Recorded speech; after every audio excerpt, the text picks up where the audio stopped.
Medicine delivery ചെയ്യുമ്പോൾ നമുക്ക് ചില രാജ്യങ്ങളിൽ റെസ്ട്രിക്ഷൻസ് ഉണ്ടാവുമല്ലോ. അപ്പോൾ അത് ഏതൊക്കെ രാജ്യങ്ങളാണ്, എന്തൊക്കെയായിരിക്കാം അതിൻ്റെ റെസ്ട്രിക്ഷൻസ് എന്ന് പറയുന്നത്? ചില കൺട്രീസിലൊക്കെ ആണെങ്കിൽ റെസ്ട്രിക്ഷൻസ് ഉണ്ട്. ഇപ്പോൾ എക്സാമ്പിൾ ചില കൺട്രീസിൽ ആയുർവേദ മെഡിസിൻ അയക്കാൻ റെസ്ട്രിക്ഷൻസ് ഉണ്ട്, ചില കൺട്രീസിൽ അലോപ്പതി മെഡിസിൻ അയക്കാൻ റെസ്ട്രിക്ഷൻ ഉണ്ട്. അങ്ങനെ ഡിഫറൻ്റ് ആയിട്ടാണ് വരുന്നത്. മെയിനായിട്ട് വരുന്നത് നമുക്ക് പോളണ്ട് ഉണ്ട്. പോളണ്ട് നമുക്ക് മെഡിസിൻസ് അയക്കാൻ കുറച്ച് ബുദ്ധിമുട്ടുണ്ട്. പിന്നെ പോർച്ചുഗലുണ്ട്, പിന്നെ സ്പെയിൻ ഉണ്ട്. സ്പെയിൻ നമുക്ക് അയക്കാൻ പറ്റും. ആയുർവേദ മെഡിസിനൊക്കെ നമ്മൾ മിനിമം ക്വാണ്ടിറ്റിക്കാണെങ്കിൽ നമുക്ക് അയക്കാൻ പറ്റും. ഒരു 1 kg താഴേക്ക് ആണെങ്കിൽ നമുക്ക് അയക്കാൻ പറ്റും.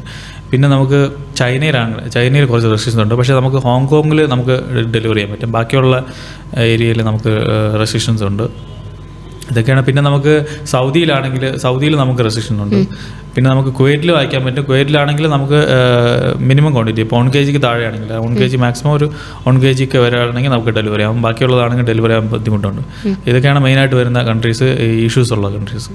ബാക്കിയുള്ള കൺട്രീസിലെല്ലാം നമുക്ക് എന്ത് ചെയ്യാൻ പറ്റും, മെഡിസിൻസ് അയക്കാൻ പറ്റും. വേറെ ഇഷ്യൂസ് ഒന്നും വരത്തില്ല.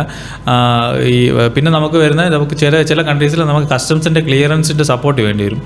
അത് നമ്മുടെ ടീം തന്നെ, അതിന് സ്പെഷ്യലൈസ്ഡ് ആയിട്ടുള്ള ടീമുണ്ട്. അത് അവർ ഹെൽപ്പ് ചെയ്തിട്ട് അവിടെ മെഡിസിൻസ് ഡെലിവറി ചെയ്യാൻ സഹായിക്കും.